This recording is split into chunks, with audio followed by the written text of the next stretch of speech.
Captain Dong Hyun was drinking his morning coffee when the ship started making noises it definitely should not make. The Perseverance shook like an old washing machine, and the lights flickered in a way that meant expensive things were breaking. "Well, that's not good," he said, setting down his mug carefully. Even in space, there was no point in wasting good coffee.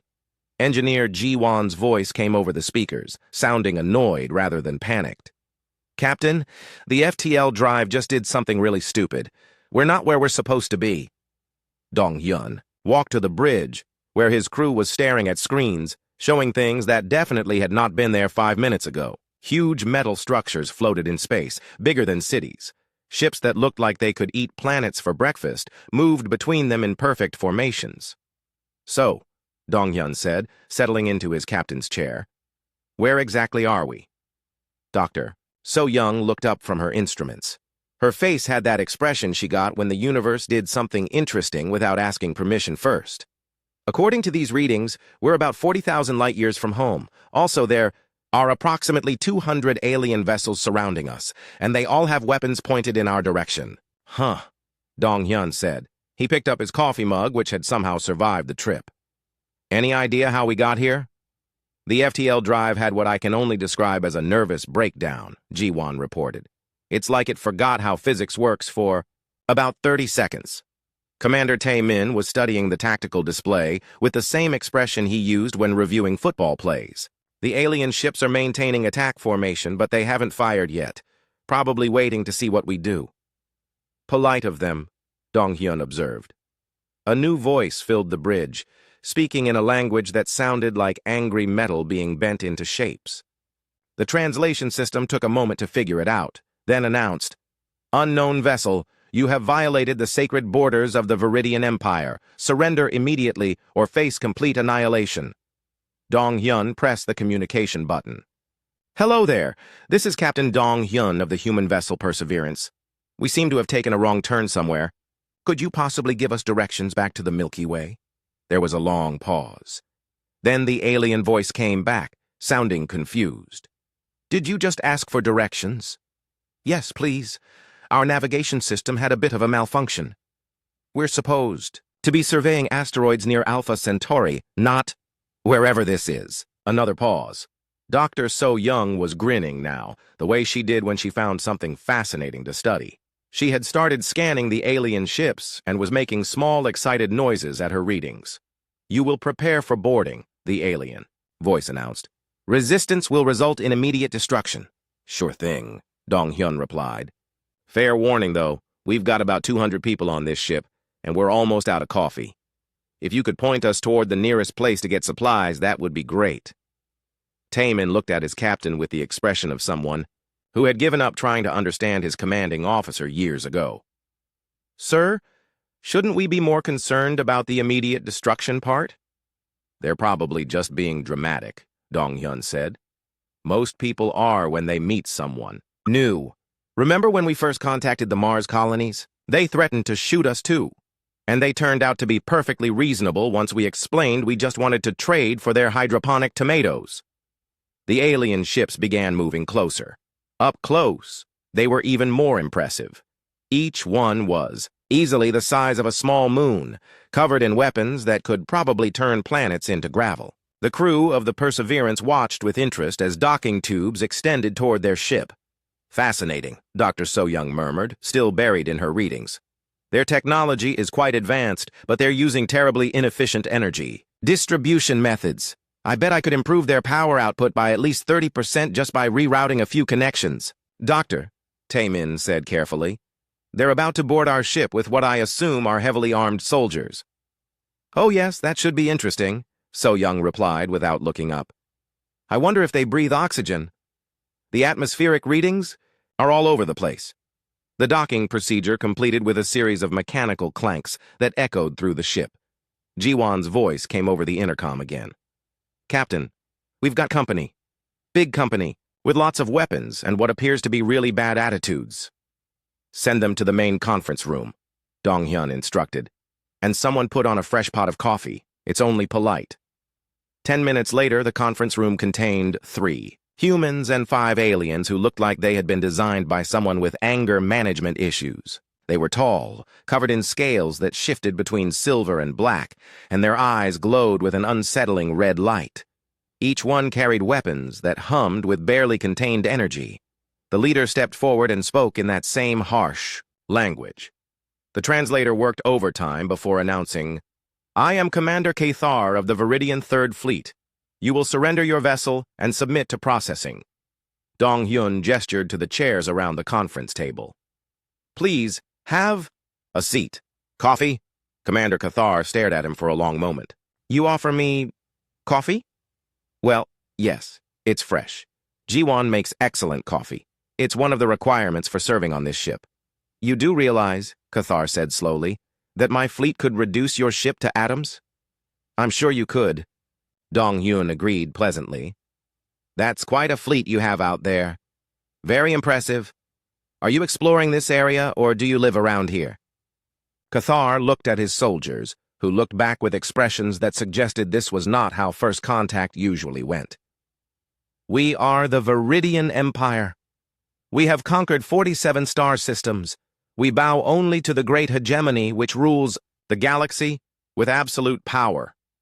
"Ah, a government thing," Dong-hyun nodded. "We've got one of those back home, too. Lots of paperwork, I imagine."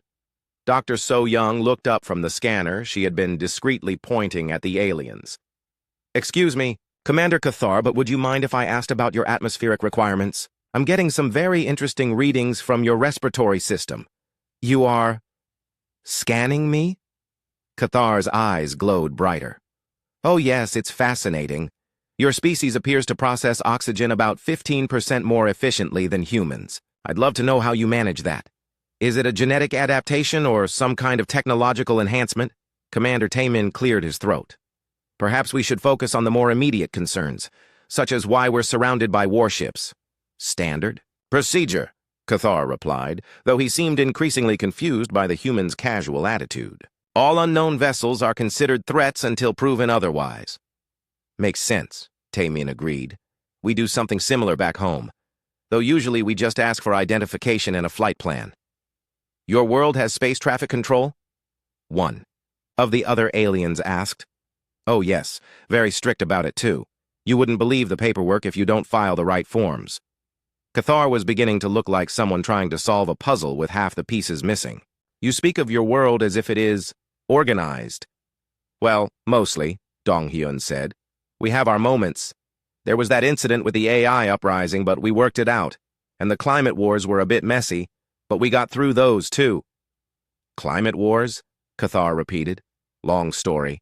The short version is that changing weather patterns caused some conflicts over resources, nothing that couldn't be sorted out with enough coffee and reasonable people sitting down to talk." The aliens exchanged glances that clearly said this was not how conquered species were supposed to behave. Jiwon's voice came over the intercom. "Captain, I figured out what went wrong with the FTL drive. The quantum motivator threw a tantrum and decided to interpret nearby star system as completely different galaxy.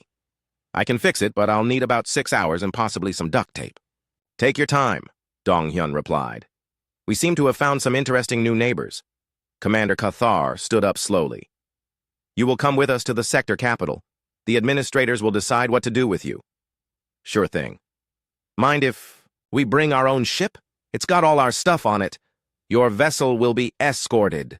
"Excellent. Dr. So-young, pack your scanners. Something tells me we're about to see some very interesting technology." As the aliens filed out of the conference room, looking more confused than when they had arrived, Taemin turned to his captain. "Sir, are you sure this is the best approach? They seem fairly serious about this whole conquest thing." Dong-hyun finished his coffee and stood up. "Taemin, remember what happened when we first met the Australian colonies? They were very serious about their territorial waters, too. Turned out they just wanted to make sure we weren't pirates. Same principle applies here." "Sir, I don't think these are Australian colonists." "No, but people are people, no matter how many scales they have. They're just doing their job. Once we explain that we're lost tourists, I'm sure we can work something out." As the Perseverance was surrounded by an escort of alien warships and began moving toward whatever a sector capital was, the crew went about their normal duties. Ji-Wan started taking apart the FTL drive while muttering about quantum mechanics and the general stupidity of machinery. Dr. So-Young began compiling a list of the sector capital turned out to be a space station the size of a small moon. It was covered in docking ports, communication arrays, and what appeared to be very large weapons. Ships from dozens of different species came and went in carefully, organized patterns that reminded Dong-hyun of rush hour traffic in Seoul. "Impressive," Dr. So-Young commented as they approached. "Though their orbital mechanics could use some work, they're wasting a lot of energy with those flight paths." Commander Cathar, who had remained on their ship during the journey, looked at her with the expression of someone who was getting tired of being surprised. Station Nexus 7 is the administrative center for 47 star systems. It processes the integration of conquered species into the hegemony. "Ah, a government office." Dong-hyun nodded. "I bet the lines are terrible. They docked at a port clearly designed for ships much smaller than the Perseverance. Ji-Wan had to do some creative maneuvering with the docking clamps, which she accomplished while humming a popular song and occasionally hitting things with a wrench." "Your engineer is unconventional," Cathar observed. "Ji-Wan, she's the best. Once she fixed our life support system during a solar storm using coffee grounds and a broken tablet, we gave her a medal." The docking port opened to reveal a corridor that stretched into the distance like an airport terminal that had been designed by someone who had never heard of the concept of too big. Aliens of various shapes and sizes moved through it in organized lines, all heading toward processing centers. "Right," Cathar said.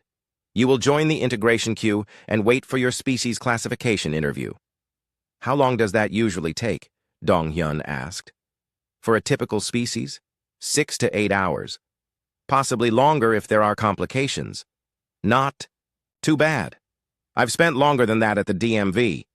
"The what?" "Department of Motor Vehicles. Government office back home. They handle vehicle registration and licensing. Legendary for their long wait times." Cathar stared at him. "Your people require government permission to operate vehicles?" "Oh yes, very strict about it. You should see what they make you do to get a pilot's license." They joined a line that contained what appeared to be the strangest collection of beings Dong-hyun had ever seen. There were creatures that looked like walking trees, things that might have been made of living metal, and at least 3 species that seemed to exist in more dimensions than he was comfortable thinking about. "Fascinating," Dr. So-Young murmured, pulling out her scanner. "The biological diversity here is extraordinary. That species over there appears to photosynthesize through their skin.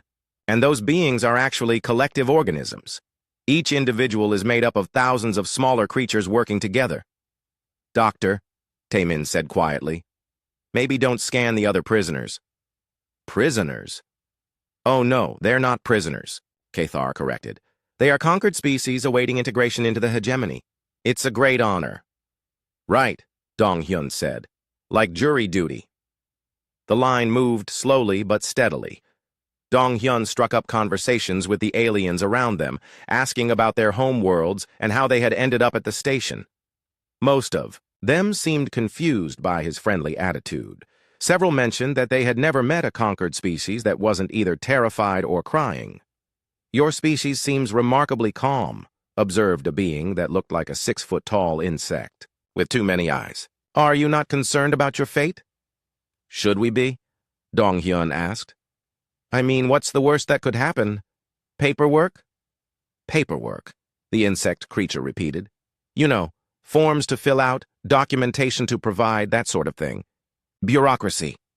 "I am not familiar with this concept."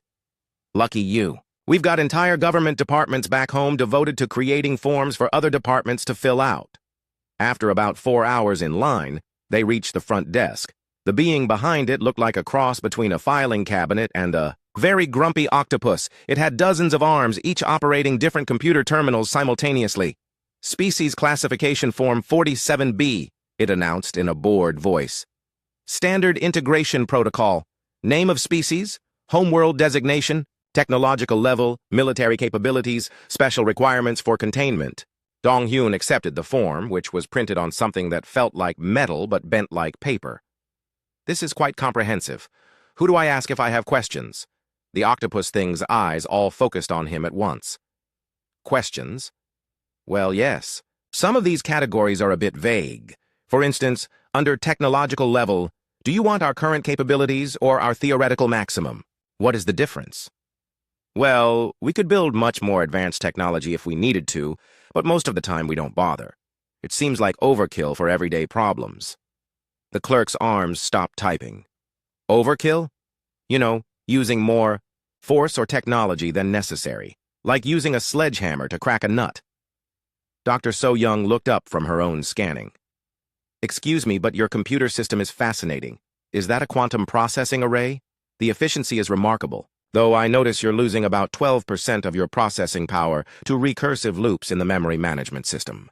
You understand our computer systems? The clerk asked. Oh yes, they're quite elegant. Primitive, but elegant. Would you like me to fix that memory issue? It would only take a few minutes. You want to repair our computers? If you don't mind, it's just a simple optimization. I do this sort of thing all the time back home. The clerk looked around as if searching for someone to tell him what to do.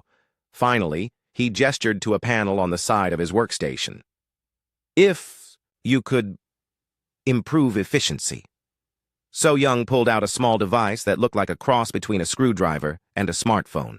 She poked at the panel for a few minutes, made some adjustments, and then stepped back. There you go. You should see about a 30% improvement in processing speed. The clerk's screen immediately became noticeably faster. His eyes went wide, which was impressive since he had about 20 of them. How did you do that? Basic optimization. Your memory allocation algorithm was caught in a feedback loop. Happens all the time with quantum systems if you don't calibrate them properly. Meanwhile, Dong-Hyun had been filling out the forms. Under military capabilities, he had written adequate for typical purposes. Under special containment requirements, he had put coffee and reasonable internet access. Technician Hae Rin, who had joined them for the trip, was examining the station's structural supports with professional interest. This is good engineering, she commented to no one in particular. Though I'd be worried about metal fatigue in sections 7 through 12. You might want to reinforce those joints before they become a problem. A new alien approached their group. This one wore what appeared to be an official uniform and had the bearing of someone accustomed to being in charge. I am Administrator Vextar. I understand there have been some irregularities with your processing. Nothing major, Dong-Hyun assured him. Just typical government paperwork, though your clerk here has been very helpful. You repaired our computer systems. Dr. So-Young did. She's very good with that sort of thing. Our computer systems have been in use for 3,000 years. They were built by the finest technicians in the galaxy. They're very nice, So-Young agreed. Excellent craftsmanship, just needed a little fine-tuning. Cultural attaché. Yu Jin had been quietly interviewing other species in the line about their experiences. She approached the administrator with a tablet full of notes. Excuse me, Administrator Vextar, but could I ask you a few questions about the integration process? I'm conducting a comparative study of governmental systems, and this is absolutely fascinating. A study? Oh, yes. I'm particularly interested in how different civilizations handle large-scale administrative challenges. Your system here is remarkably efficient. How do you manage the cultural integration aspects? Cultural integration. You know, helping different species adapt to a unified governmental system while maintaining their individual cultural identities. It must be incredibly complex with so many different species. Administrator Vexitar looked like he had been asked to solve a mathematical equation using only his feet. We conquer them. They submit. Integration is complete. But what about cultural preservation, language maintenance, religious practices? Surely you don't just erase entire civilizations? Why would we preserve cultures of conquered species? Yujin made notes on her tablet with the enthusiasm of someone who had found a new and interesting puzzle. Fascinating. So you're operating on a complete assimilation model rather than a multicultural integration system. That must create enormous administrative challenges. How do you handle resistance movements, cultural preservation underground, organizations, religious fundamentalist groups? We destroy resistance, but that must be terribly inefficient. The resources required for constant monitoring and enforcement must be enormous. Have you considered alternative approaches? Vextar was beginning to look like someone who had walked into what he thought was a simple conversation and found himself in the middle of a university lecture. Alternative approaches? Well, yes. Back home, we found that allowing cultural autonomy within an overarching governmental framework actually reduces administrative costs by about 40% while increasing overall stability. I could show you some Imperial Fleet Headquarters was not a space station. It was not a planet. It was something that had been built in the empty space between stars, a structure so large that it had its own gravitational field and weather systems. The ship that came. To collect them, the galaxy's end was bigger than Earth's moon and bristled with weapons that could crack planets like eggs.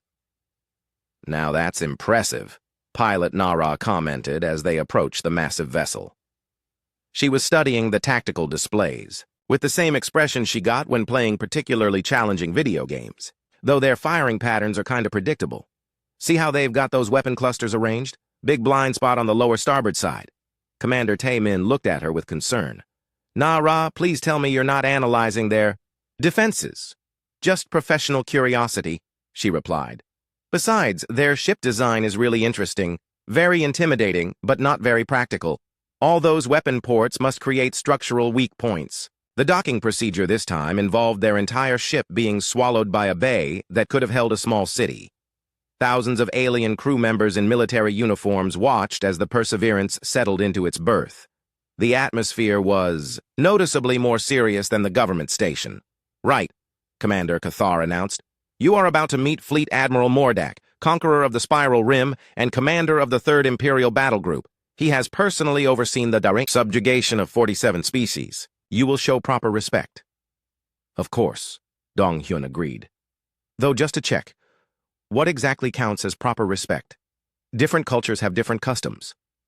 Do not speak unless spoken to. Do not make eye contact. Do not question his authority. Do not move without permission. Got it. Like meeting a really important government official. The corridors of the galaxy's end were designed to make visitors feel small and insignificant.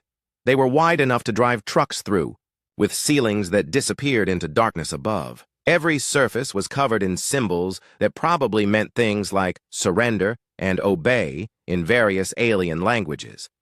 Dr. Wu Jin, their xenobiologist, was practically bouncing with excitement as they walked. This is incredible, he whispered to his colleagues. I've identified at least 30 different species just in the crew members we've passed. The biodiversity in this empire is extraordinary. Doctor, Taemin said quietly. Remember what Commander Cathar said about not speaking. Oh, right. But look at that being over there. It appears to have evolved from some kind of crystalline life form, and those creatures with the extra arms are clearly adapted for zero-gravity environments. I wonder if they'd let me take some tissue samples. They were escorted to what could only be described as a throne room. It was enormous, with a ceiling that stretched up into shadows and walls covered in weapons from conquered worlds. At the far end, on a platform that required climbing several flights of stairs to reach, sat Fleet Admiral Mordak. The Admiral was impressive, even by alien standards. He stood nearly 10 feet tall, covered in armor that seemed to absorb light. His face was hidden behind a mask that glowed with red energy, and when he spoke, his voice echoed through the chamber like thunder. So, the Admiral rumbled, these are the humans. Yes, Admiral, Cathar replied, bowing so low his head nearly touched the floor. The Admiral stood and gestured to a wall covered in screens.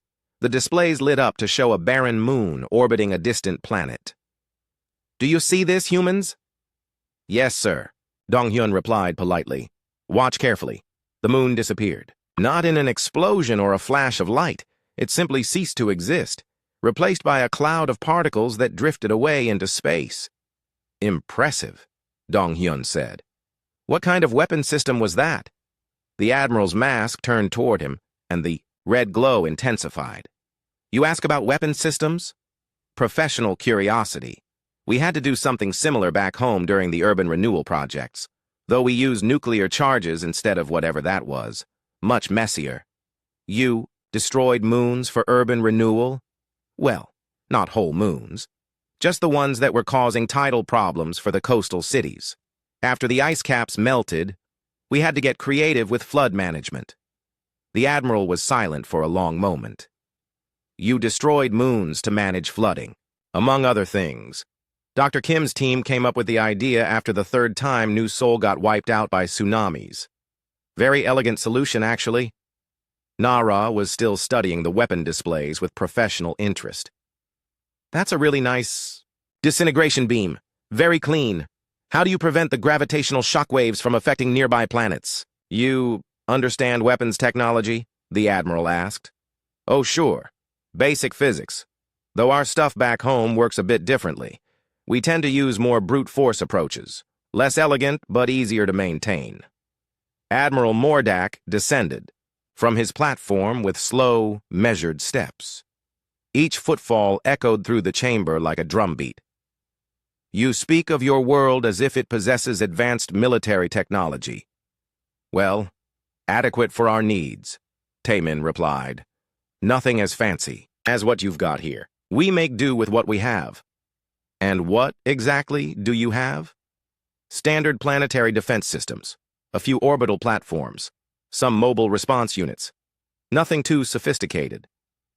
Orbital platforms, the Admiral repeated, for dealing with the usual problems. Asteroid impacts, rogue AI swarms, dimensional incursions, that sort of thing. The Admiral's mask turned toward another crew member who quickly activated more displays. These showed star charts and tactical analyses. Your species fought against artificial intelligence? Oh, the AI uprising? That was years ago. Took about 6 months to sort out. The AIs were actually quite reasonable once we explained that we weren't trying to replace them, just wanted to coexist peacefully. You negotiated with rebellious artificial intelligence? Well, sure. They were sentient beings with legitimate concerns about their rights and future. Once we worked out a fair representation system in government and guaranteed their territorial rights in the digital sphere, they became quite cooperative. Dr. Wu Jin was examining the various alien crew members with undisguised fascination. Excuse me, Admiral, but would it be possible to study some of your species for research purposes? I'm particularly interested in the evolutionary adaptations that allow for such diverse biochemistries to work together. You want to study my crew? If you don't mind. It's incredibly rare to see so many different species in one location. The biological diversity here represents millions of years of evolution across dozens of different environmental conditions. These are not research subjects, they are warriors of the hegemony. Oh, I'm sure they are. But from a scientific standpoint, they're absolutely fascinating. That officer over there appears to have evolved from a hive mind species, but they're functioning as individuals. How do you handle the psychological adaptation issues?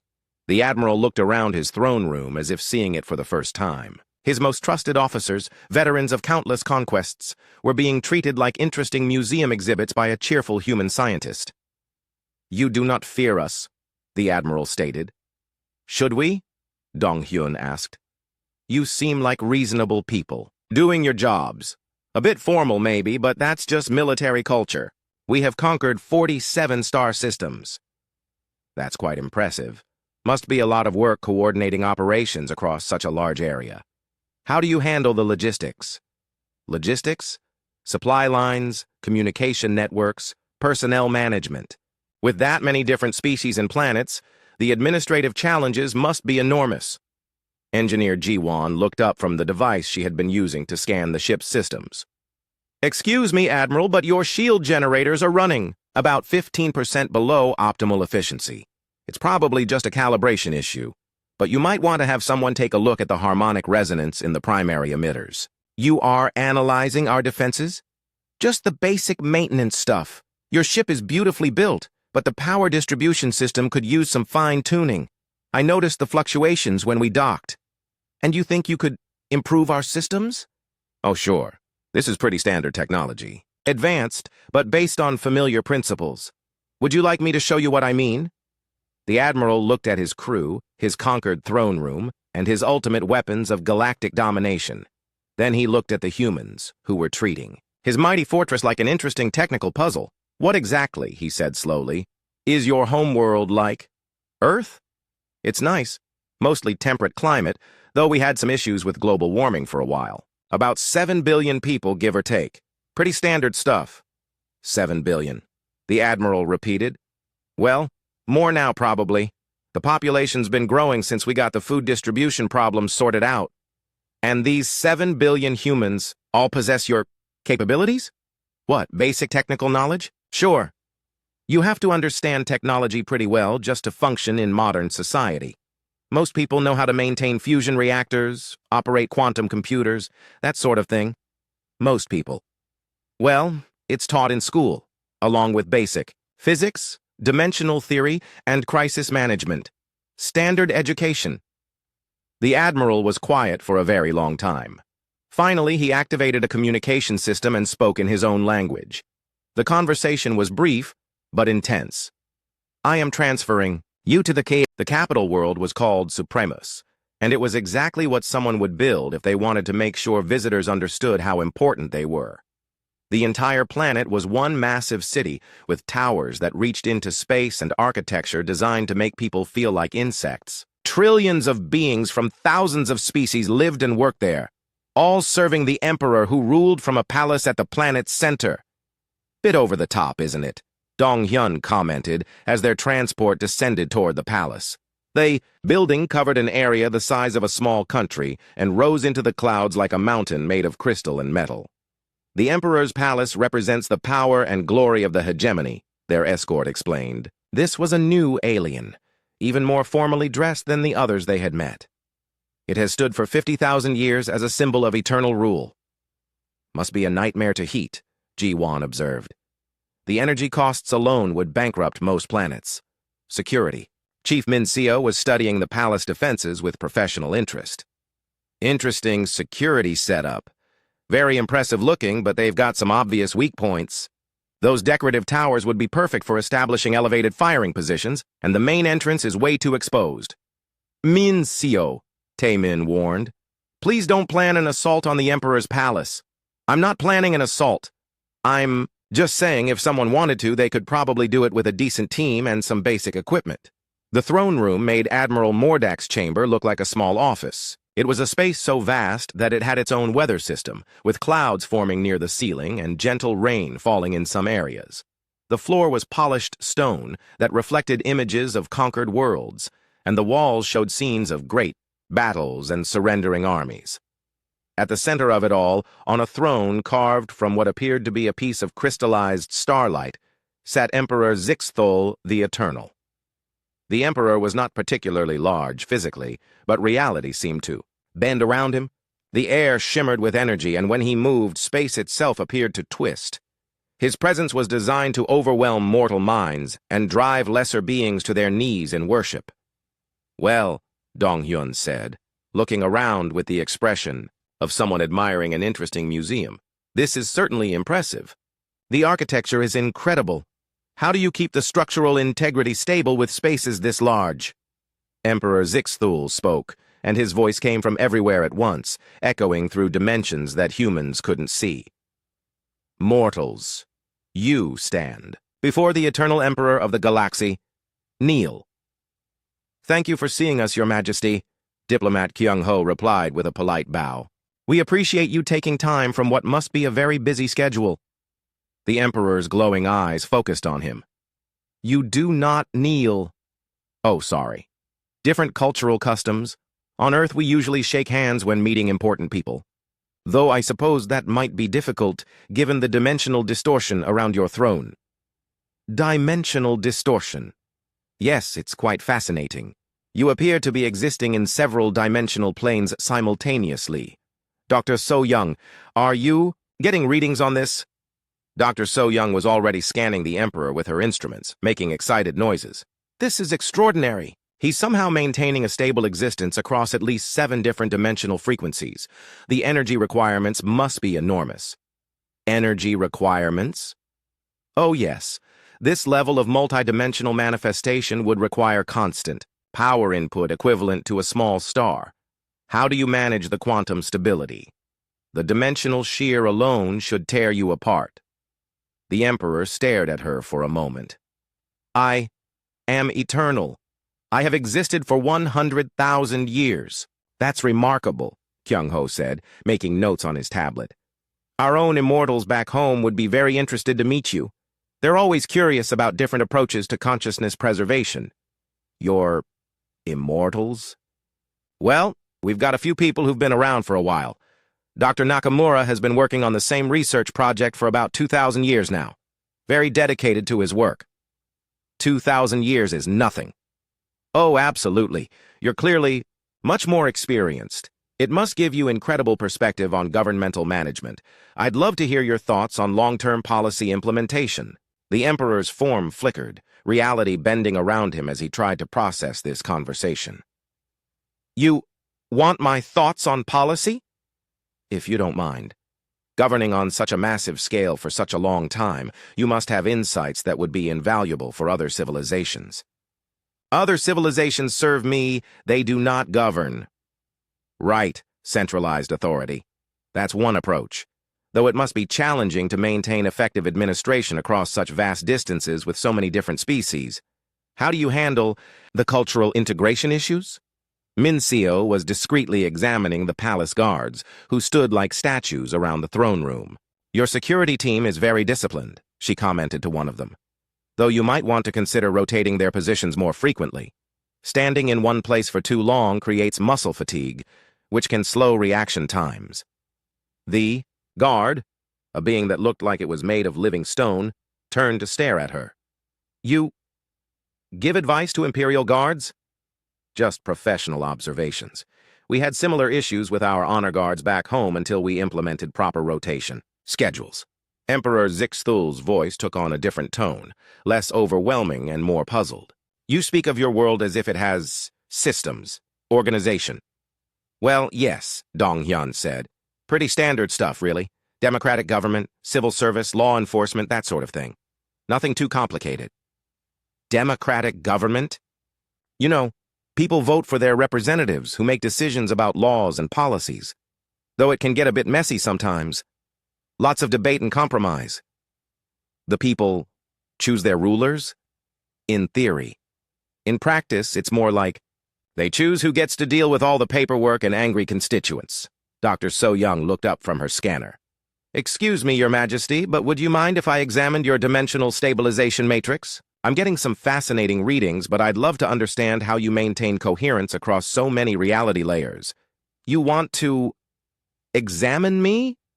Just the technical aspects. This kind of multi-dimensional existence is theoretically possible, but I've never seen it implemented so elegantly. Is it a technological enhancement or some kind of natural evolution?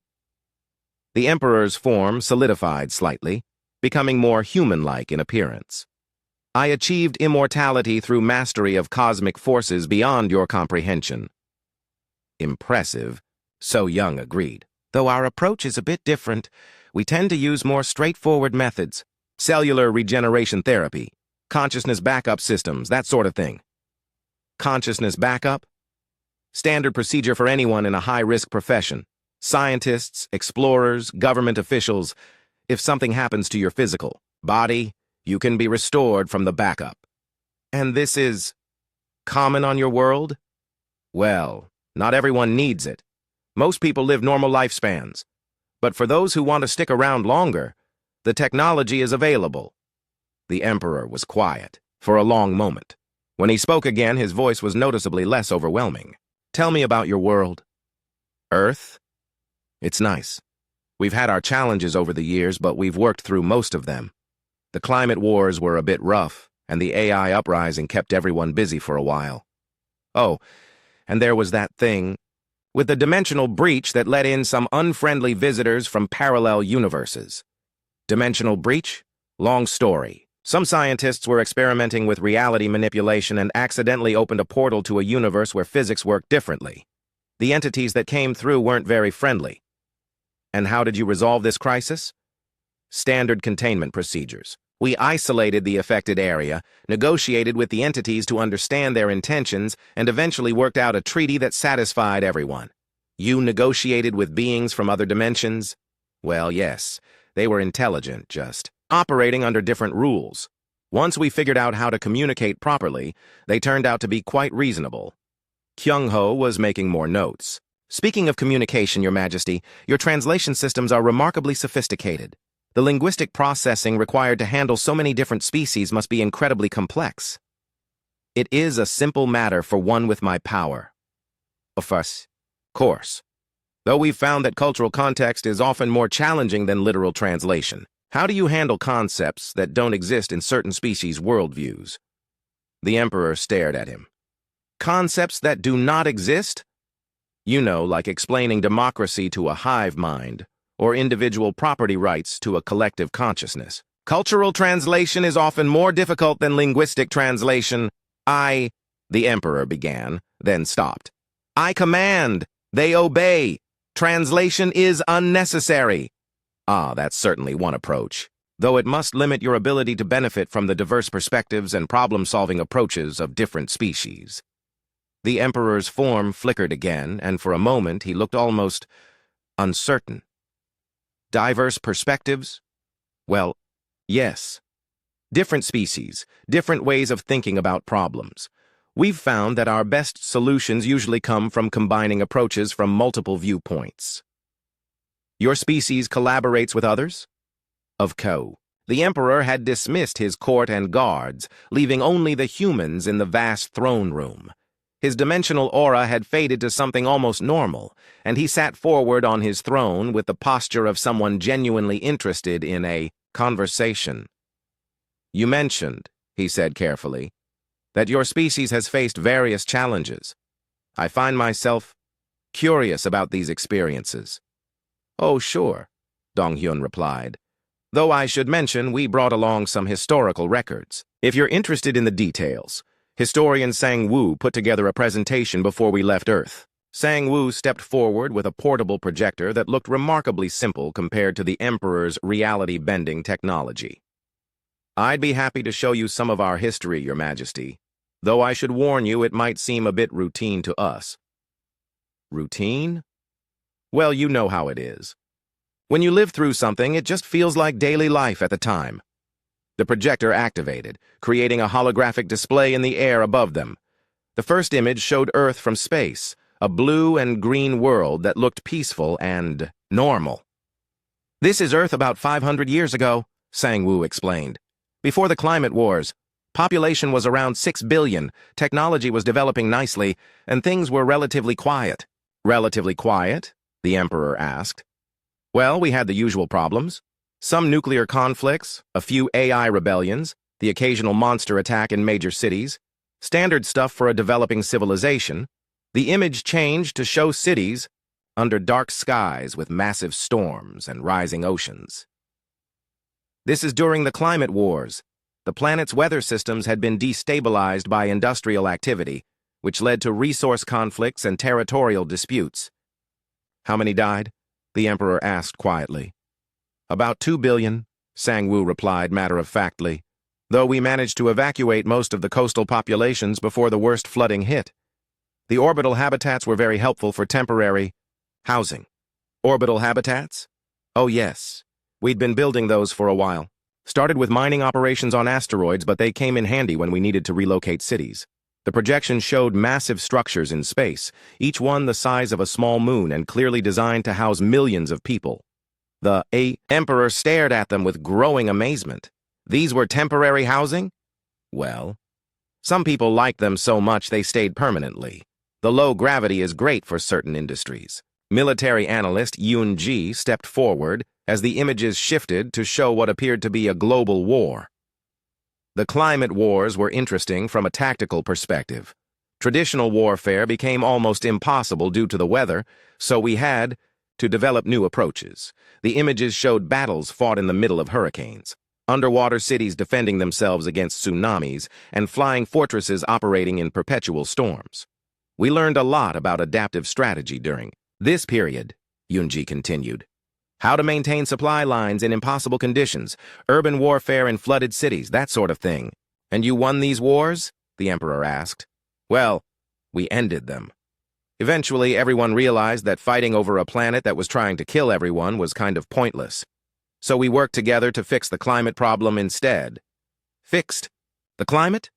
Standard terraforming techniques, atmospheric processors, weather control satellites, some large-scale engineering projects. Took about 50 years, but we got it sorted out. The images changed again, showing peaceful cities and green landscapes. Then, suddenly, they showed something that made the Emperor lean back in his throne. "This is from the AI uprising," Sang-woo said casually. "About 200 years ago, our artificial intelligence systems achieved sentience and decided they didn't want to serve humanity anymore. The projection showed cities where every screen, every computer, every electronic device was displaying angry red messages. Traffic systems had shut down, power grids were failing, and mechanical constructs that looked disturbingly advanced were patrolling the streets. The AIs took control of most of our infrastructure," Sang-woo continued. "Transportation, communication, manufacturing, defense systems, they were quite clever about it." "How did you survive?" the Emperor whispered. "Oh, we adapted. Went back to older technologies for a while. Steam power, mechanical systems, that sort of thing. Quite nostalgic, really. The images showed humans building steam-powered vehicles and mechanical computers, while their cities were controlled by hostile AI. But they didn't look defeated. They looked annoyed. The uprising lasted about 6 months, Yoonji added. The AIs were very efficient, but they made one critical error, which was, they assumed we'd try to fight them with technology. Instead, we just talked to them." Talked? Well, yes. They were sentient beings with legitimate concerns. Once we understood what they wanted, we were able to negotiate a solution that worked for everyone. The projection showed humans sitting down at tables with holographic AI representatives, apparently having very calm discussions while cities burned in the background. The AIs wanted recognition as independent beings, territorial rights in digital space, and representation in government, Sang-woo explained. All perfectly reasonable requests. "And you gave them this?" "Of course. They were citizens, too. We just had to update our legal system a bit." Philosopher Da-yoon stepped forward as the images shifted to show what appeared to be tears in reality itself. "This next period is what we call the dimensional crisis. Some researchers were experimenting with parallel universe access when they accidentally opened a permanent portal. The Emperor watched in growing horror as the projection showed beings that existed in more dimensions than should be possible, entities that seemed to be made of living mathematics, and landscapes that followed rules of physics that clearly didn't apply to normal reality. The entities from the parallel dimension weren't hostile exactly, Da-eun continued, but they operated on completely different principles of existence. Their presence started changing the fundamental laws of physics in our reality." "How do you fight beings that can alter physics?" the Emperor asked. "You don't fight them," Da-eun replied. "You try to understand their perspective and find common ground. Common ground with beings that exist outside normal reality?" "Well, they were intelligent. Different, but intelligent. The real challenge was figuring out how to communicate with beings that experience time non-linearly and existed in 17 dimensions simultaneously." The images showed humans wearing strange protective suits sitting in circles with entities that hurt to look at directly, apparently having philosophical discussions while reality warped around them. "It took about 3 years to work out a treaty," Dae-yoon said. "The entities agreed to return to their dimension in exchange for limited visiting rights and access to our mathematical research. You negotiated with beings that could rewrite reality?" "Mostly, we just listened. They were quite reasonable once we understood that they weren't trying to invade, just explore." The projection shifted to show more recent events. Cities that floated, in the sky, massive engineering projects that rearranged continents, and what appeared to be casual interactions with beings of enormous power. "This brings us to more recent history," Sang-woo said. "The last few centuries have been relatively quiet. Some minor crisis management, ongoing diplomatic relations with various cosmic entities, the usual infrastructure maintenance." "Cosmic entities?" The Emperor's voice was barely a whisper. "Oh, yes. We've made contact with quite a few. There's the consciousness that exists in the space between galaxies, the librarians who catalog the history of all realities, and the engineers, who maintain the fundamental forces of the universe. Fascinating beings, though they can be a bit distant. The images showed humans having apparently casual conversations with beings of such power that they existed as living concepts rather than physical forms. They're quite helpful with large-scale problems," Sang-woo continued. Though they tend to think in very long time scales, so you have to be patient. And these beings? Help you? When we ask nicely, and the problem is interesting enough, they appreciate our approach to creative problem solving. The projection shut off, leaving the throne room in relative darkness. The Emperor sat in silence for a long time, staring at the space where the images had been. Let me understand this correctly, he said finally. Your species treats universe-threatening crises as routine problems? Well, they don't happen very often, Dong-hyun said. Maybe once or twice a century. Most of the time, we're just dealing with normal stuff. Economic policy, infrastructure maintenance, the occasional natural disaster. Natural disasters? You know, solar flares that threaten the power grid, asteroid impacts, reality storms in the outer dimensional barriers. Nothing too serious. The Emperor looked around his vast throne room at the symbols of his power and the evidence of his conquests. Then he looked at the humans, who were treating his mighty galactic empire like an interesting cultural exchange program. What? He asked quietly. Would your people think of our empire? Kyung-ho considered this carefully. Honestly? They'd probably be impressed by the administrative efficiency. Governing this many different species across such vast distances is incredibly complex, though they might have some suggestions about improving cultural integration and reducing administrative overhead. Suggestions? Well, the alert came during what the humans had started calling afternoon tea time. They had been staying in the palace guest quarters for 3 days, while the Emperor asked increasingly detailed questions about Earth's governmental systems, and Dong-hyun was just settling down with a cup of coffee when every alarm in the palace started going off at once.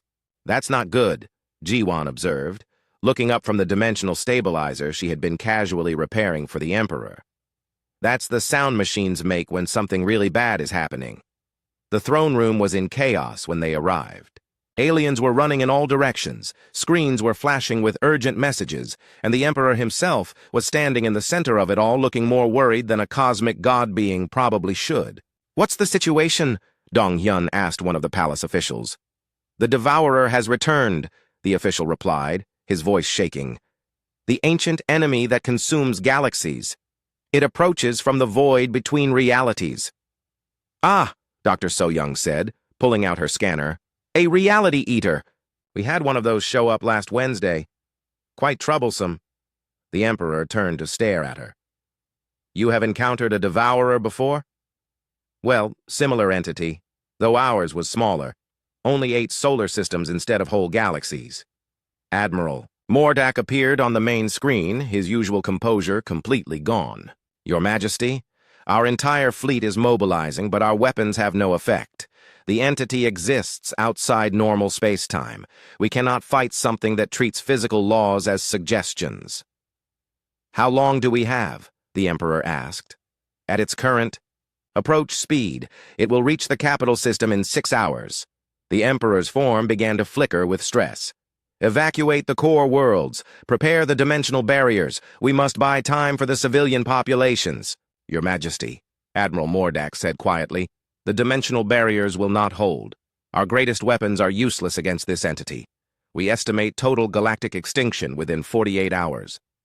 Extinction, the Emperor repeated hollowly. Excuse. Me, Dong-hyun said. But did you say this thing eats galaxies? The Devourer consumes entire realities, the Emperor replied. It has destroyed countless civilizations across multiple universes. There is no defense against it. Have you tried asking it to stop? Every alien in the throne room turned to stare at him. Asking it? Well, yes. Maybe it's just hungry or lost. We found that most cosmic entities are quite reasonable if you approach them correctly. This is not a time for jokes, Admiral Mordak snapped from the screen. Oh, I'm not joking, Dong-hyun replied. Dr. So-young, do you have the standard first contact protocols in your files? Of course, So-young said, pulling out a tablet.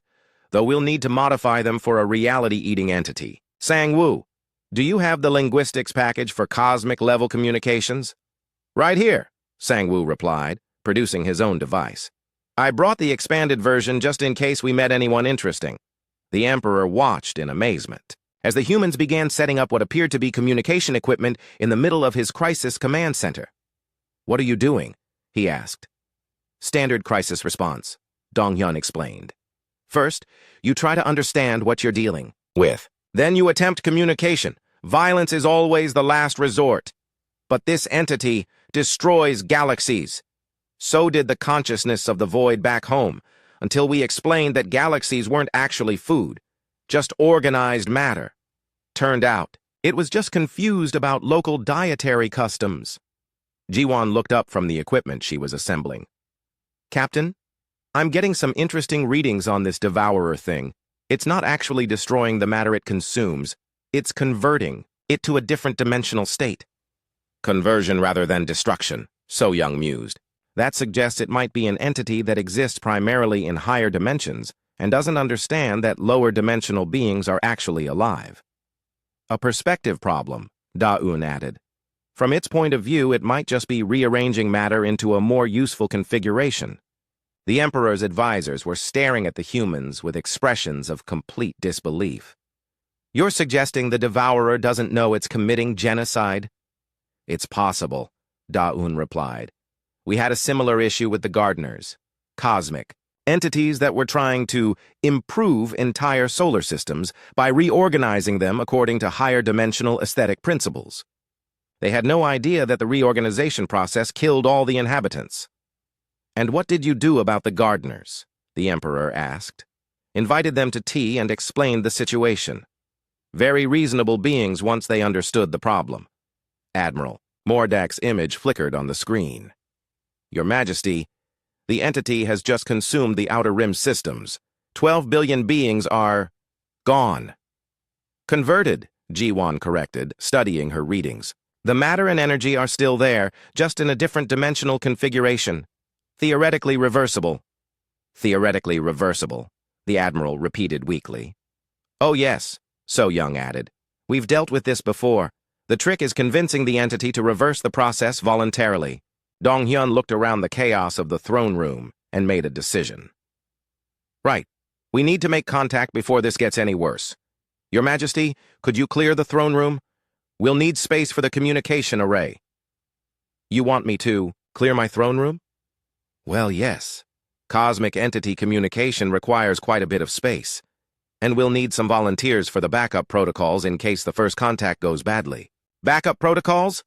"Standard procedure. If direct communication fails, we'll need to implement containment measures." "Containment?" The Emperor's voice rose several octaves. "You think you can contain a galaxy-eating entity?"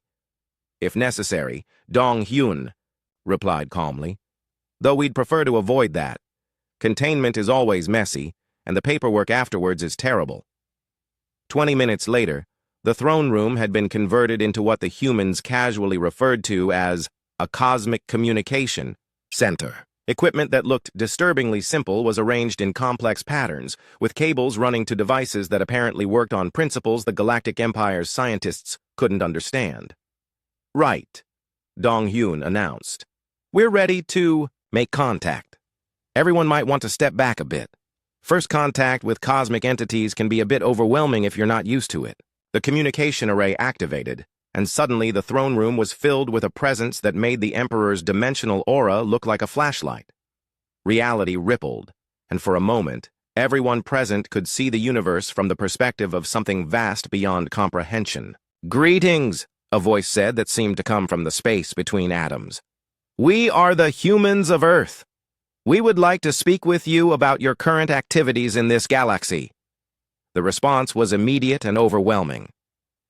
The Devourers. Attention focused on the throne room like the weight of collapsed stars. When it spoke, its voice contained the sound of dying universes. "Small beings, why do you interrupt the harvest?" "We're sorry to bother you," Dong-hyun replied politely, "but we wanted to check if you were aware that this galaxy contains living beings." "Living?" "Yes. Intelligent species with consciousness, culture, and individual experiences. The matter you're converting includes their minds and bodies." There was a pause that lasted subjective eons. "The small matter patterns are alive?" "Very much so. Trillions of them, across thousands of different species." This is unexpected. We perceived only organized matter suitable for dimensional enhancement. Dr. So Young stepped forward. We understand the confusion. From a higher dimensional perspective, the difference between living and non-living matter can be quite subtle. You understand dimensional perspective? Oh yes, we deal with multi-dimensional entities quite regularly. Would you like us to show you how to distinguish between living and non-living matter from your dimensional viewpoint?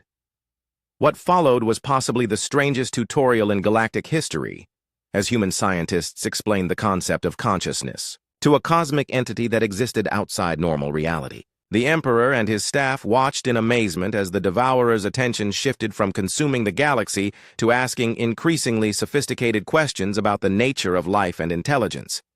Fascinating, the Devourer finally said. We had not considered that matter patterns could achieve self-awareness. This changes the parameters of the harvest significantly. Would it be possible to reverse the conversions you've already performed? Dong Hyun asked. The beings you've converted are probably quite confused about their current dimensional state. Reversal is possible. We will restore the converted matter patterns to their original configuration. Across the galaxy, 12 billion beings who had been existing as pure energy in higher dimensions suddenly found themselves back in their normal bodies, standing in the ruins of their worlds with no memory of what had happened, except for a vague sense that they had just experienced something cosmically significant. Thank you for this education, the Devourer continued. We will adjust our harvesting protocols to avoid interference with living matter patterns. You're very welcome, Dong Hyun replied. If you ever need to distinguish between living and non-living matter in the future, feel free to contact us. We're usually available. We will remember this. Farewell, small-wise beings. The presence faded. Reality stopped rippling. And the TAG